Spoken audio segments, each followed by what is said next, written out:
Hola, bienvenidos a un nuevo tutorial de FET. En este caso vamos a resolver completamente un problema de termodinámica donde se pretende que aprenda el funcionamiento de una compresión isotérmica en un ciclo de Carnot y el cálculo del trabajo que realiza un gas durante la fase de expansión y de compresión.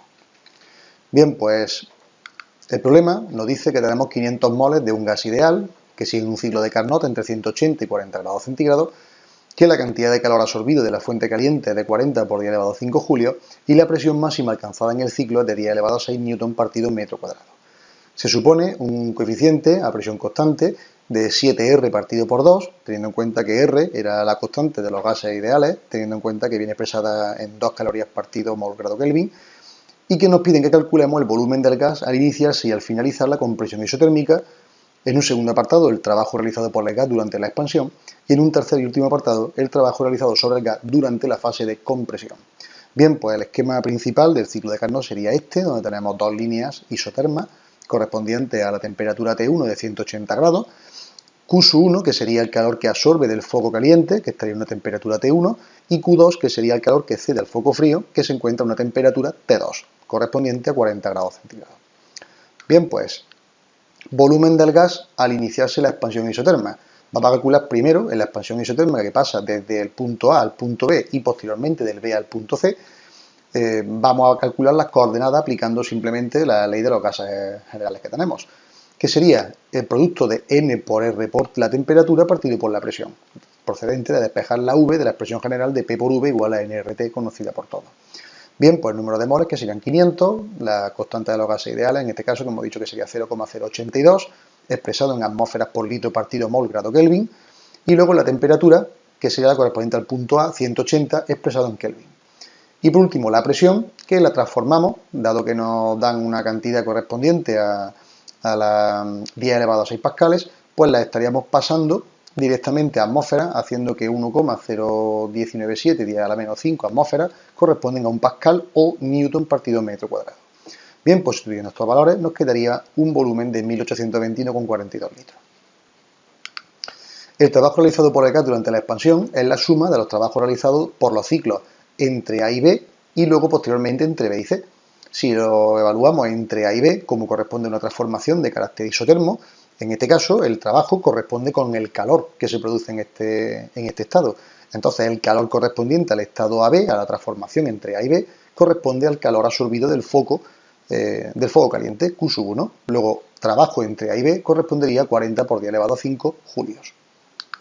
La transformación BC es de tipo adiabático, porque se corresponde con la segunda transformación del ciclo de Carnot.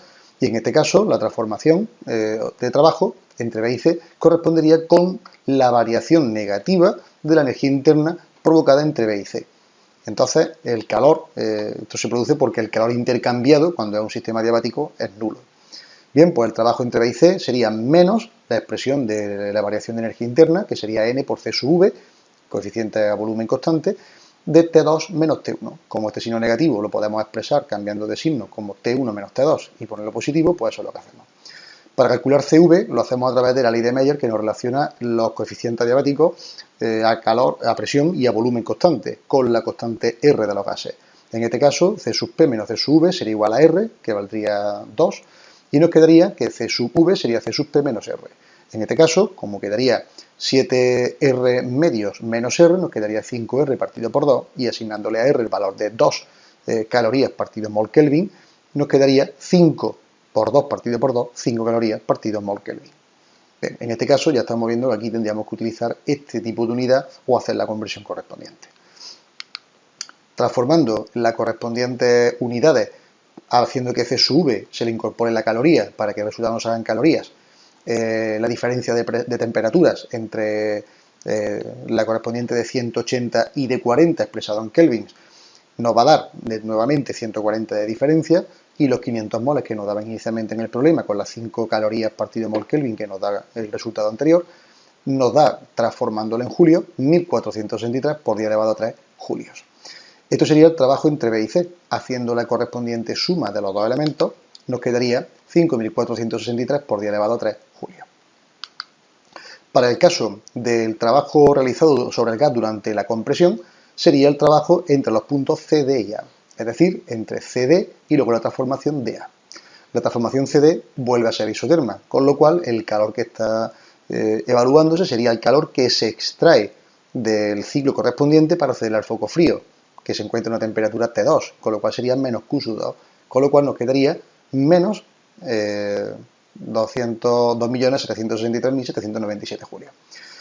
¿Por qué sabemos que tiene ese valor? Porque lo hemos deducido del ciclo de Carnot de la transformación principal, que es que el cociente entre las temperaturas evaluadas es igual al cociente entre los calores intervenidos, con lo cual Q sub 2 sería Q sub 1, el calor que le absorbemos del foco caliente, multiplicado por la temperatura que tiene el foco frío entre la temperatura del foco caliente en grado absoluto. Con lo cual nos quedaría 40 por 10 a la 5, 303 entre 453 y notar el valor que luego hemos introducido para calcular el valor del trabajo en CE. El correspondiente al DIA pues vuelve a ser una transformación, en este caso vuelve a tratarse de una transformación adiabática donde el calor intervenido en la ecuación es 0, con lo cual el trabajo corresponde a menos la variación de la energía interna. En este caso nos quedaría menos N por D sub por T1 menos T2 y nos quedaría nuevamente negativo menos 350.000 julios. Haciendo la suma entre los dos estados, nos quedaría menos 3.113.797 julios, que corresponde con el trabajo total realizado sobre el gas durante la fase de compresión completa en el ciclo de Carnot. Bien, pues hasta aquí este problema de termodinámica, donde hemos pretendido que aprenda los estados fundamentales de rendimiento y del ciclo de Carnot, y esperamos que haya sido de vuestro interés. Recordaros simplemente que en la página principal, fdet.es, podéis encontrar problemas relacionados con este y con otros campos, ordenados por categoría, que os ayudarán a preparar vuestros exámenes y vuestras clases. Muchas gracias por vuestra atención y esperamos veros por aquí pronto.